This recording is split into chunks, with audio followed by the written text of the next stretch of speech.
Good morning, ladies and gentlemen. Welcome to the Hero Podcast 64. My name is Ryan G., owner and head coach of Aligned Data Strategy, with my co-host, the real Pete Kirkwood, your success coach, your kingmaker, your empire builder, and of course, our guest, Daniel Willis. Welcome to the call.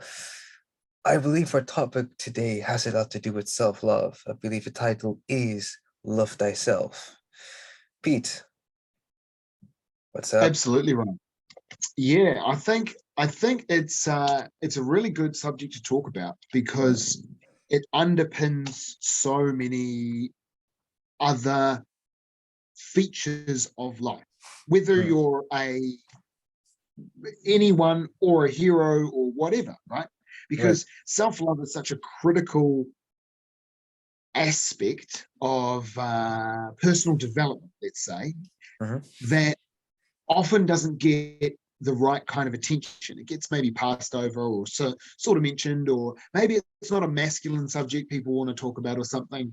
But I thought we'll just talk a bit about it this week because the feedback I've had from a lot of these podcasts as people talk to me about them, which ironically people turn up to a lot of the parties here at the village and go, "Oh, bro, I've been listening to your podcast." Oh, really? Mm. Okay, well, tell me what you thought. And people are really enjoying the benefit that they get where they're going, this is something I can take away, I can think about, I can apply it in how I'm just being myself, and I can Mm, build on my character with. And I know a lot of guys who I've just seen the fact that it's not that they don't love themselves, it's mm, that they don't have a healthy understanding of what love is. So when they try to love themselves, it's not coming through in a clean way. And they're concepts are so wrapped up in, we all grew up something that's akin to, view of love that ends in a wedding bells and a house with a white picket fence or some shit and a happily ever after, which is so unrealistic because that's not how the real world works at all. mhm, So what real love is a connection where you're benefiting from being around that thing, that person, whatever, and there's not negative consequences, and it doesn't change anything about you, it just enhances it. So for example, if you've got a relationship with someone where they add to who you are and they empower you in a way that makes you a better version of you, it doesn't matter if you live in the same house or if you only get to see each other once a week or if it's fucking completely long distance in another country. The mhm, point is that adds to your life, and that's a healthy form of a relationship.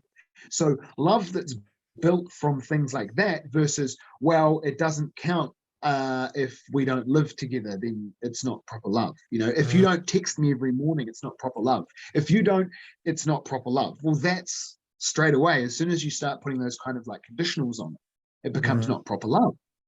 And that's the same thing, it's like, well, if my dad doesn't do this, he doesn't love me. What? You just realize how not thing it is. Because what if my dad sends me to boarding school because he's so worried about the neighborhood I lives in, he thinks I'll definitely turn out to be a gang member if I don't get the fuck out. So because he loves me, he sends me the fuck away.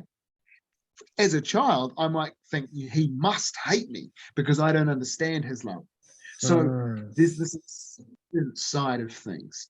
And with ourselves, we so often fight and struggle against parts of ourselves that we don't understand or we don't accept or we don't want to accept.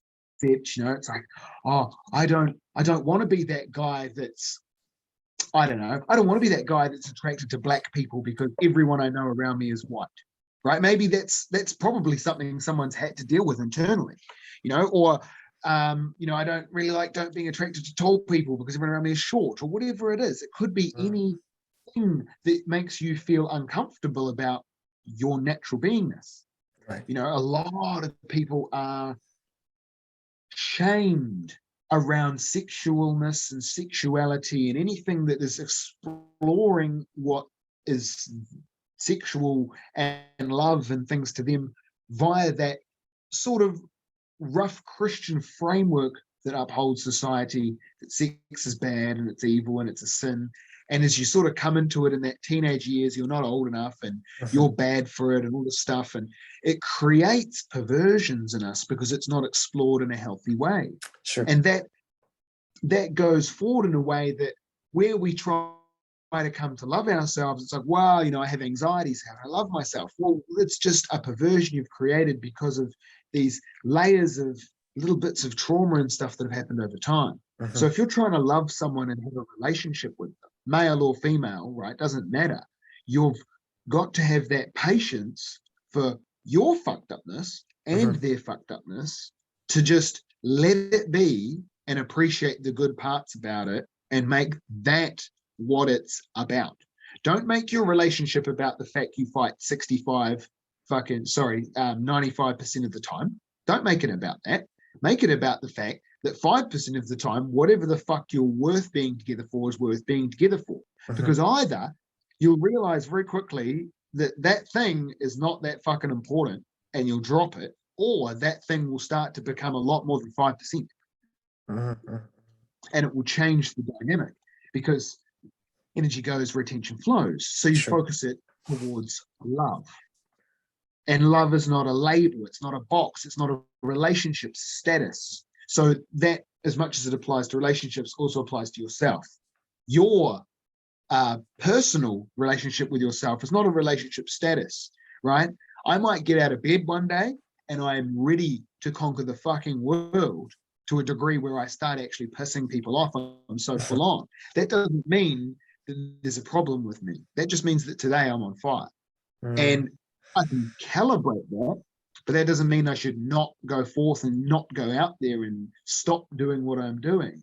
Versus there might be a day that, well, look, to be honest, maybe I've gone too hard, I've abused myself, I've run down or something, and I don't have the 100% today. I just don't. And I'm off the ball and things are now. I shouldn't be beating myself up at it. Well, come on, you're the real Pete Kirkwood and you should be this and you should be that. And no. That's not love. It's, hey, bro, you've got to actually just appreciate sometimes you need a day off. Take the whole day because I love you. Set you free from your expectations and responsibilities that you place upon yourself. And what starts happening is that as we start to properly love ourselves by having acceptance and letting be what is, that relationship with ourselves actually gets to start being really cool, because the what isness of us becomes more natural and more refined, and the what isn't-ness of us, because it doesn't get focused on, it doesn't get so in the way. And there's a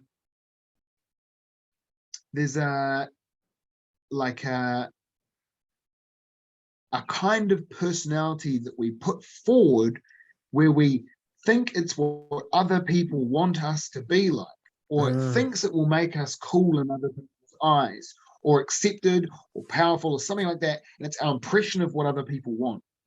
And this is the default operating mode that people work in, and you can feel it. You can feel this thing they hold in front of their genuineness, and it's like uncomfortable.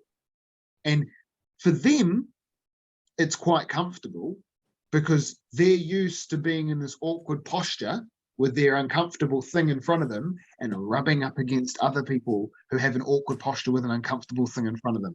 And they go, yeah, everyone's like that. And then you come along with this freedom of expression and this freedom of movement and this ability to be like, I get that you don't understand and you're a complete fuckhead, but that's okay. We can work through this. And they're like, hang on, how can you be mean to me and nice to me in the same sentence? Because I'm being genuine and I don't have to play I hate you or I love you. I can actually blend because nothing is that solid. Everything is a flow. Yes. In one moment, my life is different to the next moment, and they're never going to be the same. It's impossible. So why do we use the cardboard cookie cutter personality thing? The speed that I talk at, the volume that I talk at, the inflection in my voice, the tone, the words that I choose, the rhythm, all of these things I can adjust based on where the other person is, simply how tired they are, how interested they are in what we're talking about, all this kind of stuff. If we need to have a difficult conversation, well, let's get some analogy into the picture. Let's start changing where my mind is and your mind is and move it somewhere else where it's a more healthy environment. That's what we do when the plants are in the garden in a spot that somebody's taken a piss, where it's toxic or something. We replant them to somewhere where it's not full of shit. And yet we fail to do that with our own selves and our own communication lines and the rest of it. If your relationship, if you're living with your girl in the ghetto and it's rough, make sure you create that relationship with her in 20 years or 10 years or 5 years or whatever, in an apartment or better than that, in a lifestyle ranch on a massive piece of land out in the countryside. Make sure you create that relationship with her while you're living in the ghetto so it comes true in the future. Right. That love is from a place of possibility, from openness, from looking forward to what we want and what we accept as is, and we just look for that, what's the word I'm looking for? Smooth transition to the next with no attachment to how we get there. I feel like I've really just got a lot out on what was in my head on that. How does that sit with you, Ryan, in terms of love?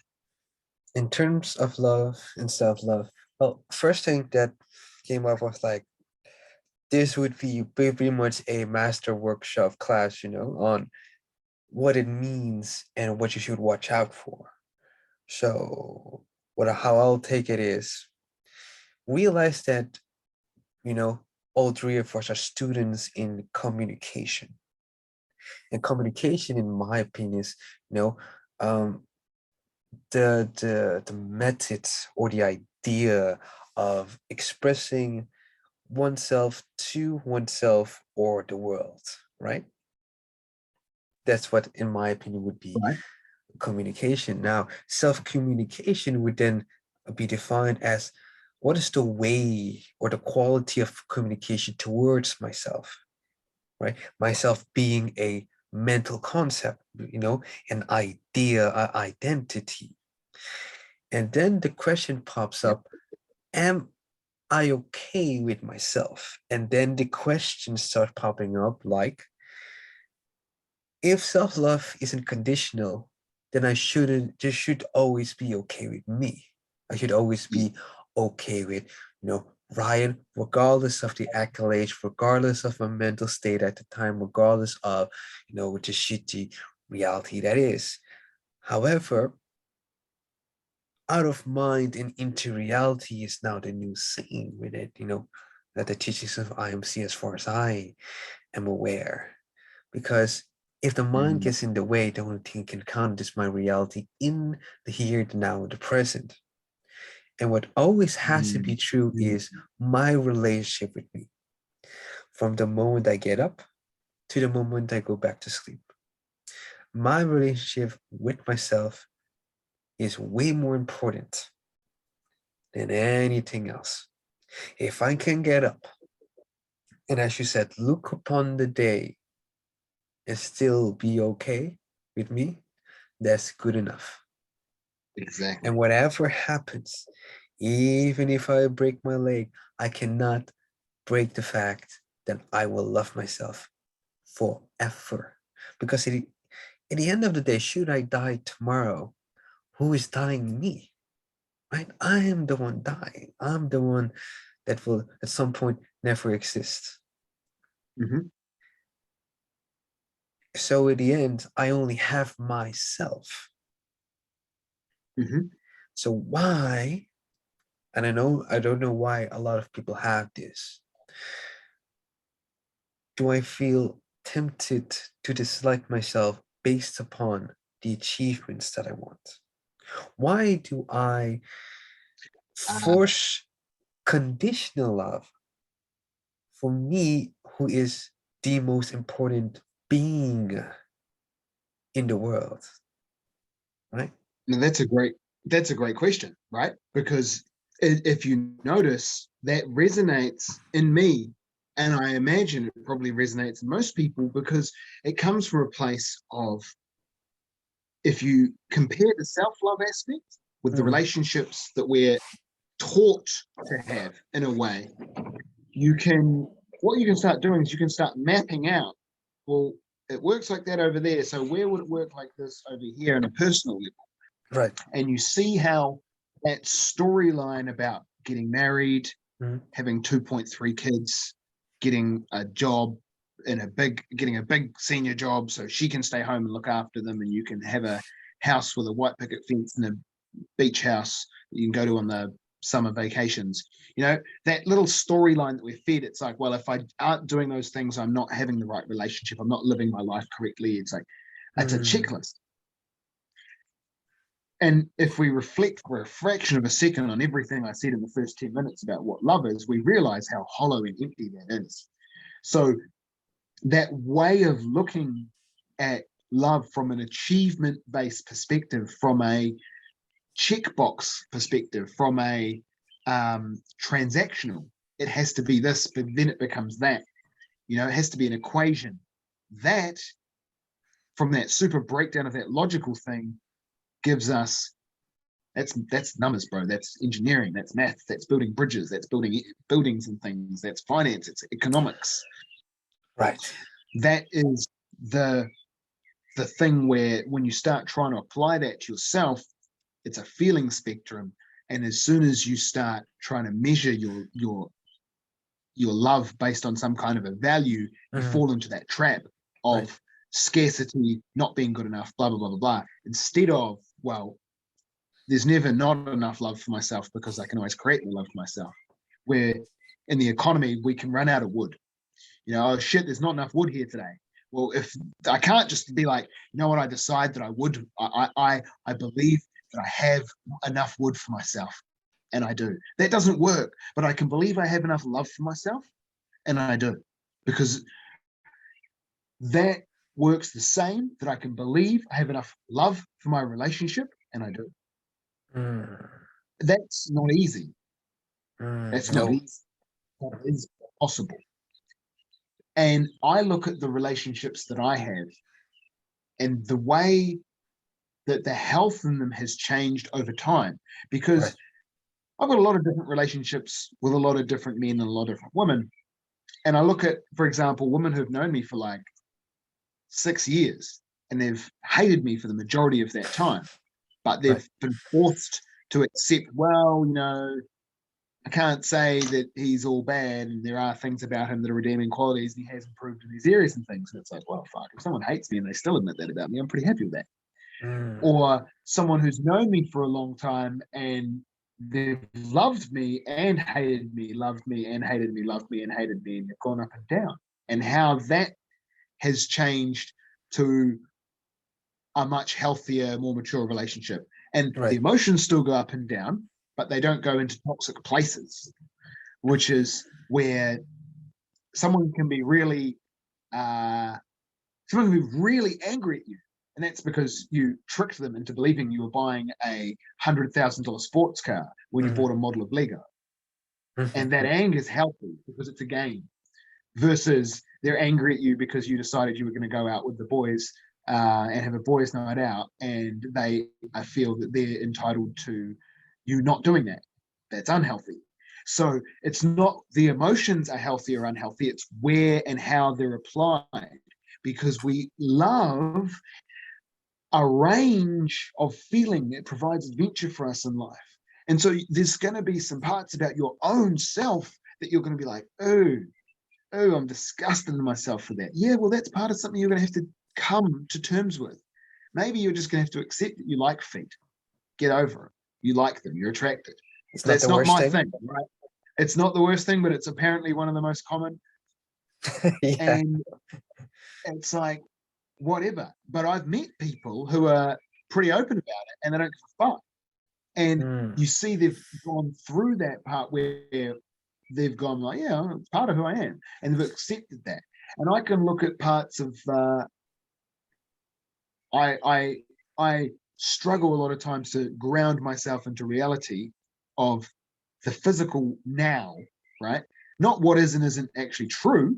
I'm real good at that, but it's really easy for me to keep my mind mentally focused in another dimension versus the physical one that we're in that has, you know, things that you physically assemble, put together, and invest time into doing, right? Thinking I can go away. Hmm. Now, I could hate myself for being an airhead, but I don't. I love myself for being an intellectual genius.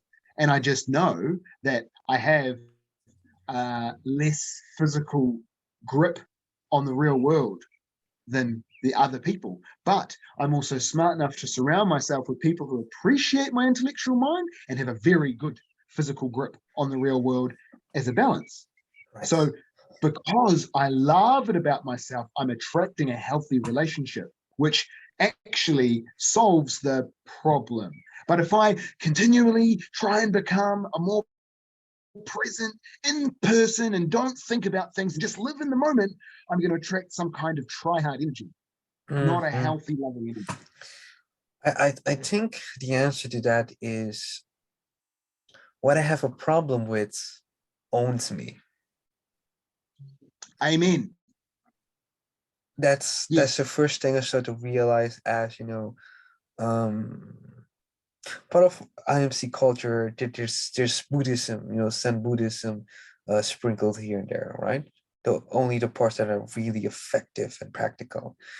One this is a principle that could be applied to more self-love, more abundance, is what I have a problem with owns me. So if I don't want that, the story that I tell myself about it, meaning the storyline, has to change. So no longer is it A, it now becomes B. So it's not that I have a problem with it, it's just a dislike. And if it's just a dislike, who cares? I'll get over it. Right? And if it's like, let's say, if it's one thing I hate about a person, right? It's not a problem, it's just a dislike, and it's only one dislike. And overall, if one, he still has 99 things that I like about him or are neutral about, right? Yes. So Yes. now taking that to yourself, if you do one major fuck up, what you forgot to put out, the chicken out of the freezer or whatever, and you feel shit about it. You can feel shit about, having to wait a bit longer, being hungry, etc., before you can cook and eat the chicken. Mm-hmm. But that doesn't take away from you loving yourself more. It simply No. means you now have gotten the chance to be better. And Well, I here's the think it says a fantastic David thing. Ghafoerkhan quote before you continue. Don't be Go sorry, for it. be better. Continue. It's it's like, and this is one of the things where I feel like I've cracked a new level, Hmm. and a lot of people I know are looking at me and they're not quite getting it because they've seen that focus on perfection so hard and so long. Be the best, fuck the rest. And I dropped it. So in that moment, I forgot to pull the chicken out of the thing. I am got that time spot to me. It's like, not how do I strive to make this a better opportunity now that I don't have the chicken? It's, okay, what do I just feel like doing now? Because the original thing, right, was I got the chicken out because I knew I would have to eat tonight. And I planned it all out and I put effort and preparation in and I set up expectation that it would be the thing. And then I got to the time to use the chicken and realized I'd fucked up and I'd forgotten to pull it out and my plan was fucked. And I'm sitting here with a dead plan. Now, if I let go of that and just go, what do I feel like doing? Well, am I hungry or not? Yes or no? What am I going to do to solve it? I've got stuff or I don't got stuff. I feel like cooking or I don't really feel like cooking. I'm going to go out or I'm going to fucking skip a meal. Like, you start going into that flow chart, and as soon as it pops up, you just handle it and you move forward. And because there's no attachment to it, it doesn't create any trauma, right? It's like there was no mistake. It's like you didn't even forget to pull the chicken out because it didn't matter. Right. If the tree falls over in the forest and no one's around to hear it, doesn't make a sound. Right. If you don't pull the chicken out and it doesn't matter because you're not eating it, is it really a problem? And when you really start to let go, what starts to happen is you create a level of peace that becomes so attractive. And this is where you get that thing, because I've had a few conversations and people are saying, Pete, how are you measuring what you're doing? And I'm like, I'm loving the fuck out of myself. Hey, I'm really loving my life and me and the way it's all going. And to measure is really challenging because I'm not. That's why I love myself so much, because love isn't something I measure. Love is just something that is, right? It's fucking quantum physics, right? As soon as you try and observe the particle, that changes the fucking experiment. So as soon as I try and measure how much love there is in something, I fucking fuck up the balance of the love. And I look at, for example, how much time do I have? A couple minutes. All right, my closing thing. I see how quickly I can do this in a thing, right? So love myself. So how we relate to ourselves comes from our parents. A lot of the time in our formative stages in life, they teach us these things. Early in my life, I had a situation where my parents weren't together. I got juggled between. So that's where issues with that connection thing started, and it goes forward, right? It ends up way down the track. Here in my relationships, I have insecurity about whether someone genuinely likes me or whether they're pretending or not. So I feel like if they're not around, they don't like me because my parents did that thing. And I can't control that. That's just how I feel. Now, if I start engaging in a relationship with somebody who runs an extremely busy professional schedule, who's someone I can actually respect because they're not just fucking doing nothing with their life, right? It's like, cool, I can actually respect you. I like that vibe. Well, I've got a busy life and you've got a busy life. But now we don't have that time and you're not around all the time. My insecurities start popping up. And the person that's actually on my level suddenly shows where I'm not up to scratch. And then when I learn to love myself enough that I don't need somebody else in my life, validation in or out, blah, blah, blah, blah, blah, all of a sudden that stops that thing, the relationship heals and it flows. So the self-love, how does it work for a hero? How does it work for anyone? What's the beginning? As soon as you start just being like, well, you know, I gotta accept the fact that I have an issue with people being away from me and me not being able to trust that they're still my friend or my fucking girlfriend or my dad, right? Does my dad still care because he's in another country? Like, that's a dumb question. But your mind didn't ever sit down and logically think about that shit. It just misinterpreted something when I was fucking 6 months old. Because I've had the patience to love myself and go through that journey, you start seeing these pieces come together. You start feeling more love with yourself, and then other people are like, hey, there's love over here. And it's really actually quite nice because you can actually just relax a bit and be free with it. Don't be sloppy with it, right? Don't fucking, I don't need to worry about ever having a shave or a shower again because I love myself so much that I don't care what other people think. Don't try and use it as some excuse to get out of actually not loving yourself. Don't be that guy. Just, I can just, it's not a big deal. I see. That I'm going down the road and I didn't shave today. Who cares? Wow. It's so free.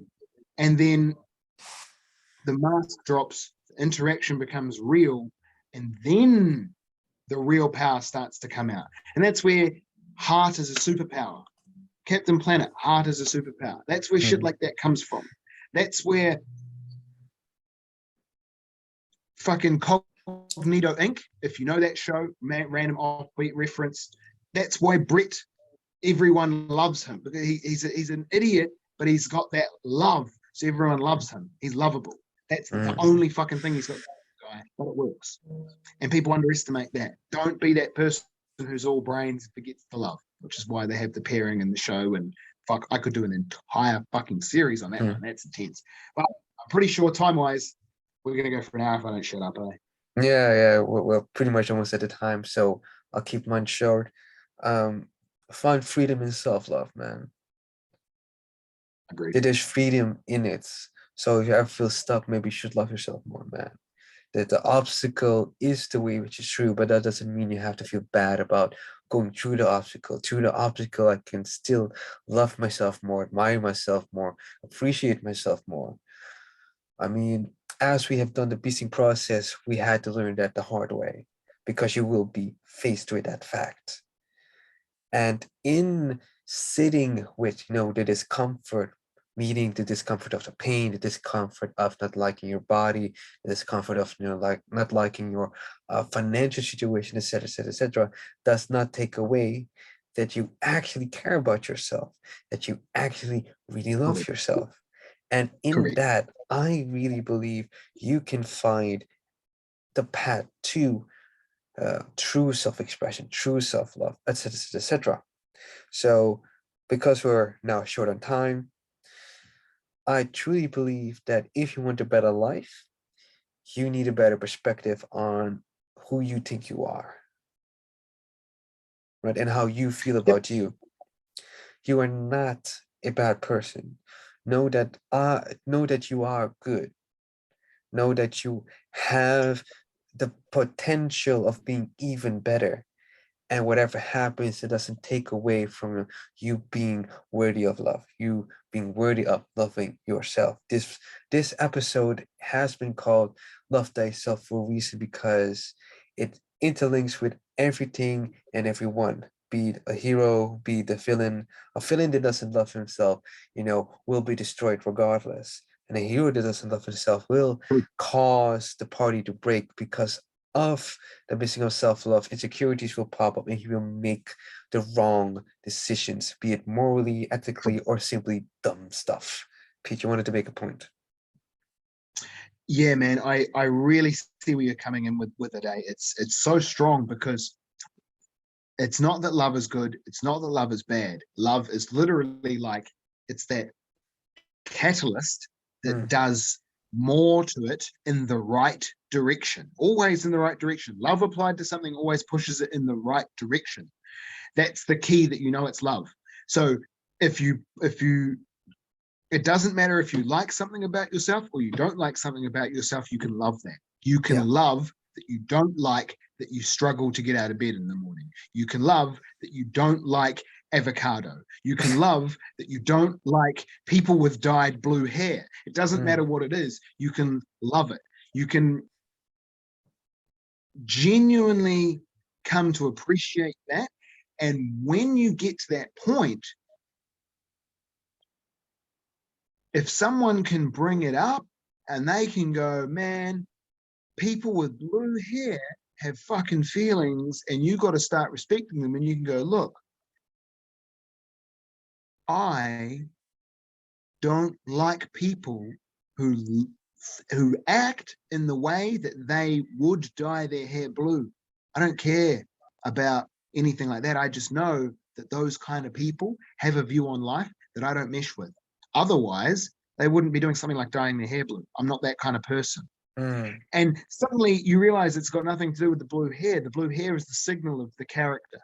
I heard this when someone said, don't ever do business with someone who's not your political type, because the love isn't there. Right. So keep it healthy. That's, oh man, I'll get into a whole nother thing. I want to go for a whole another hour on the subject. So I think we'll wrap it up there, brother. That's the bane of doing short podcasts. You need to keep it short.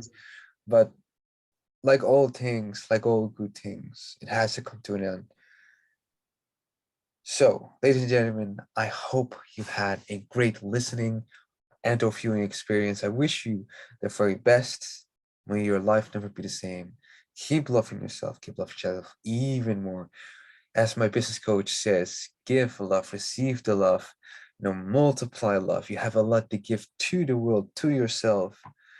And in the words of IMCnation, be the best, fuck the rest. And should we ever meet, let's meet on good terms. Good evening, good night, good morning, whatever. Goodbye.